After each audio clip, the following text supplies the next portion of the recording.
بندگی ہے توبہ کرنا اور دعا کرنا، بہترین بندگی، کیونکہ اس رات میں اللہ تعالیٰ اپنے بندوں پہ نظر ڈالتا ہے اور سب اہل ایمان کی بخشش کرتا ہے سوائے مشرک جو پہلے ایمان والا نہیں، مشرک ایمان والا نہیں۔ نمبر 2، شراب پینے والا مستقل جو شراب کا عادی ہے، اس رات میں اس کے لیے فائل نہیں کھلتی۔ تیسرا، والدین کا نافرمان جو ماں باپ کو دکھ دیتا ہے، وہ دیتا ہی چلا جاتا ہے، کبھی کبھار گستاخی ہو جانا فطرت کی بات، لیکن ان کو ذلیل ہی کرنا ہے، گریبان ہی پکڑنا ہے، بڑے دکھ کی بات۔ ایک نوجوان اپنے باپ سے کہہ رہا تھا تو آج تک میرے واسطے کی کیتا ہے، اس باپ کے چہرے پر جو دکھ تھا میں آج تک نہیں بھلا سکا، 40-50 برس اس بات کو ہو چکے ہیں، تو آج تک میرے واسطے کیتا کی ہے باپ کو۔ اور آگے اس کا باپ کہہ رہا تھا اچھا میرا پوتر، اچھا میرا پوتر۔ اس کو بات نہیں آ رہی تھی غم اور دکھ کی وجہ سے، ورنہ ایک سوٹو دے سرج مار دے نام مرادا وہ میں تو تیرے دنیا چاون دا وسیلہ، مینوں ہی آکھی جانے تو آج تک میرے واسطے کیتا کی ہے۔ تو شرک کرنے والا مشرک اللہ کو نہیں مانتا، پتھروں کا پجاری۔ نمبر 2، شراب پینے والا۔ نمبر 3، ماں باپ کا نافرمان، ماں باپ کا نافرمان۔ نمبر 4، کینہ رکھنے والا، بغض رکھنے والا دل میں۔ ایک ہوتی ہے نفرت، ایک اس سے بڑھ کر اگلا ہوتا ہے کینہ۔ کینہ کیا ہوتا ہے؟ نقصان پہنچانا ہے، نقصان پہنچانا ہے۔ میرے دانت آوے صحیح ایک باری پھر میں نے دساں گا میں کون ہاں، یہ جذبہ رکھنے والا اس کی بھی بخشش نہیں ہوتی۔ 5واں کون ہے؟ جو رشتہ داروں سے لڑتا رہتا ہے، تعلق توڑتا ہے، نفرت کرتا ہے، رشتوں کو توڑتا ہے۔ 6، زنا کرنے والا، مرد ہو یا عورت، عادی۔ ہر انسان سے ہر گناہ ہر وقت ہو سکتا ہے، اور میرے اللہ نے ہر کے لیے توبہ کا دروازہ کھلا رکھا ہوا ہے۔ جو مستقل کسی بھی گناہ میں ہے اس کے لیے بھی دروازہ کھلا ہے۔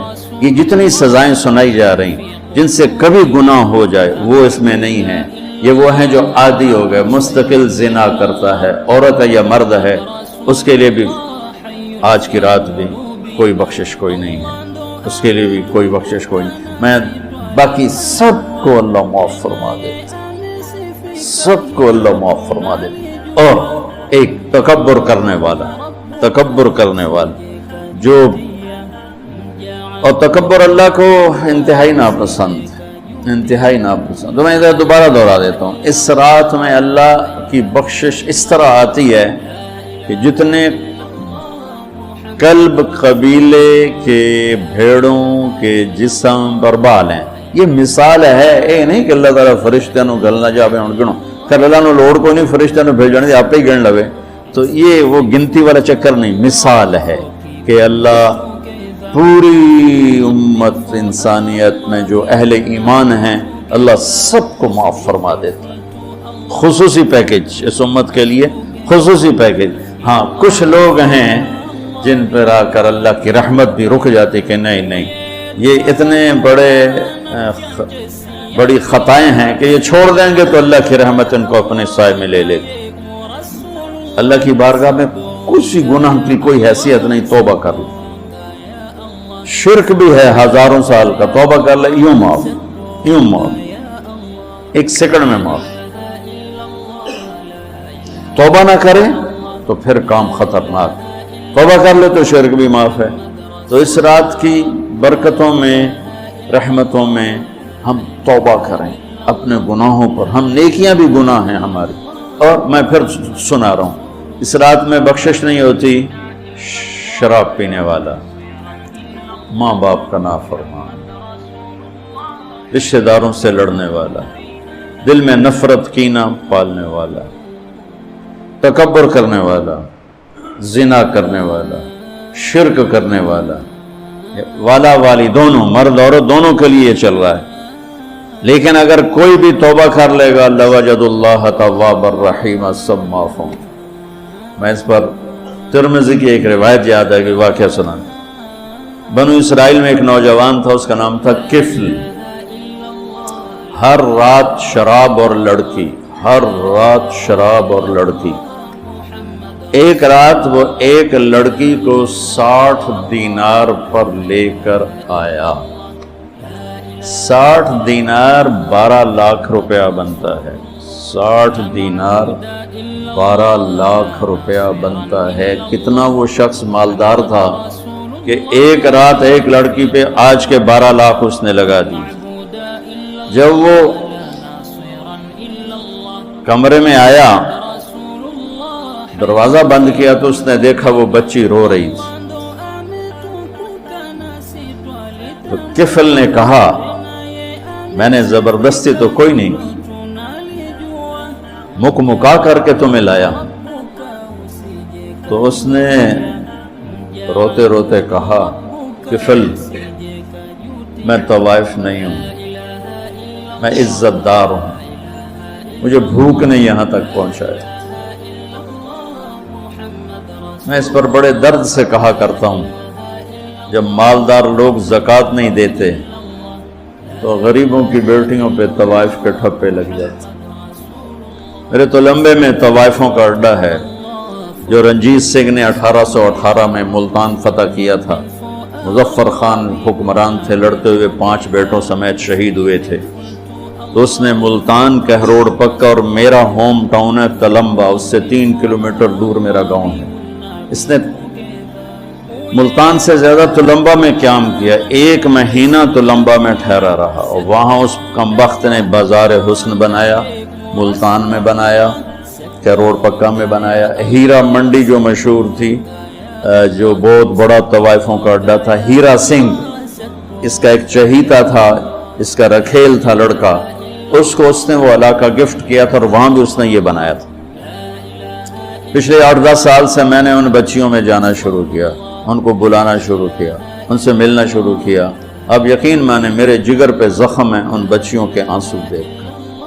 وہ سب ذمہ داروں کی اولادیں، سب بڑے بڑے ذمہ داروں کی اولادیں ہیں، اور انہیں معاشرے نے طوائف کا ٹھپا لگا دیا جو موت پہ بھی نہیں کہیں جائے۔ اور اتنا میں نے اللہ کا فضل ہے وہ ختم ہونے پر ہے، آخری دموں پر ہے، تقریباً ختم ہو چکا ہے۔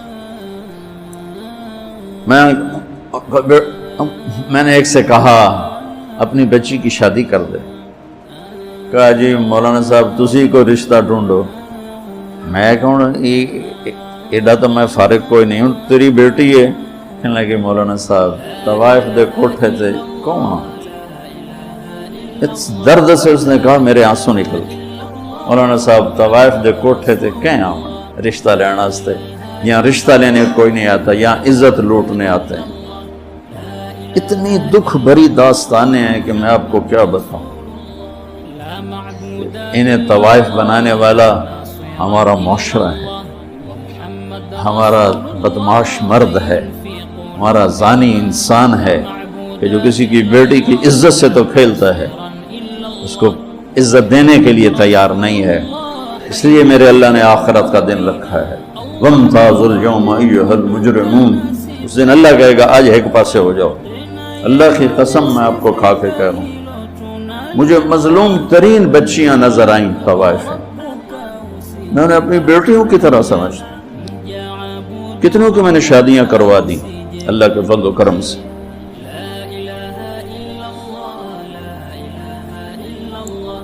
کفل رونے لگا، اس کا رونا دیکھ کہنے لگا میری بہن جس عزت سے آئی تھی اسی عزت سے چلی جا، اور جو تجھے دیا ہے 12 لاکھ آج کا لے جا اپنا گھر آباد کا۔